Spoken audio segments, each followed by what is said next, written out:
उत्तर प्रदेश के Kanpur central station से बच्चों को चुराकर बेचने वाले पति पत्नी को जीआरपी पुलिस ने जालंधर से गिरफ्तार किया है। दोनों ने बच्चों को पैसे के लिए एक निसंतान दंपत्ति को बेच दिया था। GRP police inspector R K. Dwivedi के मुताबिक आरोपी पति पत्नी बच्चों को निसंतान दंपत्ति को 20-20 हजार रुपए में बेच देता था। फिलहाल पुलिस ये जांच करने में लगी है कि अभी तक उन दोनों ने कितने बच्चों को बेचा है। जानकारी के मुताबिक 7 महीने पहले मैनपुरी की रहने वाली एक महिला यात्रा कर कानपुर सेंट्रल स्टेशन पहुंची थी। इस दौरान उसके 1 महीने के 2 जुड़वा बच्चे के साथ उसका 2 साल का बच्चा चोरी हो गया था। इसके बाद महिला ने बच्चे चोरी की शिकायत पुलिस से की थी। पुलिस ने मामला दर्ज कर बच्चों की तलाश में जुट गई थी। इस दौरान जीआरपी पुलिस को सीसीटीवी फुटेज में पति पत्नी के जोड़ों को बच्चे को ले जाते देखा गया। पुलिस ने तभी से उनकी पहचान में लगी थी। वहीं बच्चों की मां का कहना था कि ये दोनों पति पत्नी ट्रेन में मिले थे। इसके बाद उन्होंने बच्चों के साथ खेलने के नाम पर दोस्ती की थी। ट्रेन से उतरने के बाद प्लेटफॉर्म पर बच्चों के कपड़े धोने थे। इन लोगों ने बच्चों को देखभाल करने की बात कहकर मुझसे कपड़ा धोने के लिए टॉयलेट भी भेज दिया। तभी ये बच्चे को लेकर रफूचक्कर हो गए।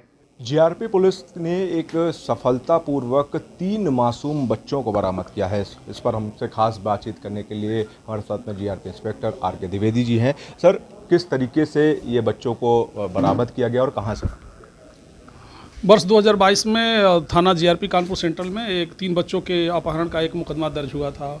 इसमें हमारी टीम लगी रही और देश के विभिन्न प्रांतों के महानगरों में तमाम स्थानों पर जाकर के इसमें चेकिंग और दबिश इत्यादि और तलाश का कार्रवाई हुआ, परंतु बच्चे नहीं मिल पाते। इसी दौरान मुखबिरी सूचना के आधार पर ये जानकारी मिली कि जो संबंधित आरोपी हैं वो जालंधर शहर में रह रहे हैं। इस सूचना पे हमारे जो अवर निरीक्षक हैं श्री राकेश कुमार राय और उनके नेतृत्व में एक टीम बना करके और जालंधर के लिए भेजा गया और फिर इन लोगों ने वहाँ जा कर के जो इन्फॉर्मेशन है और इंटेलिजेंस के आधार पे उस महिला को और उस जो आरोपी है उसको इन लोगों ने पकड़ा, उससे पूछताछ किया। पूछताछ के आधार पर उन बच्चों को, तीनों बच्चों को इन्होंने रिकवर वहाँ से किया और रिकवर करके ले आए हैं। और आरोपियों ने उन बच्चों को अपना बच्चा बताते हुए, अपनी मजबूरी बताते हुए उनको प्रॉपरली लिखा पढ़ी करके नोटरियल स्टाम्प पे और 2 निसंतान दंपतियों को गोद दे दिया था। गोद दिया था कि सर उस पर कुछ पैसे भी लिए थे उस एवज में?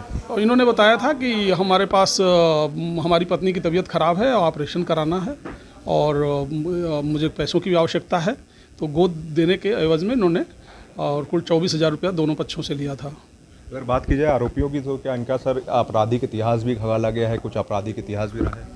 इस बिंदु पर जांच पड़ताल की जा रही, क्योंकि आरोपियों का नाम पता पहले से पूर्व से जानकारी नहीं थी, बट इनके पकड़े जाने के बाद अब जानकारी होगी कि ये जनपद बलिया के रहने वाले हैं।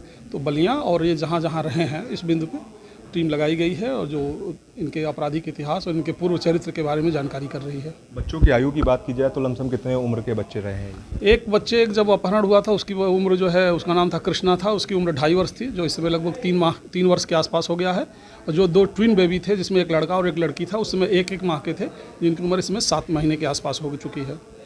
तो एक बड़ी सफलता हासिल की है। 6 महीने के लमसम के बाद में 3 मासूम बच्चों को जीआरपी पुलिस ने बरामद किया है और उनकी मां को सफलतापूर्वक सौंप दिया है। कैमरामैन शंकर के साथ में Aviral Gupta, Democratic Eye News, Kanpur. Democratic Eye News channel को लाइक करें, शेयर करें, सब्सक्राइब करें और बेल आइकन दबाएं।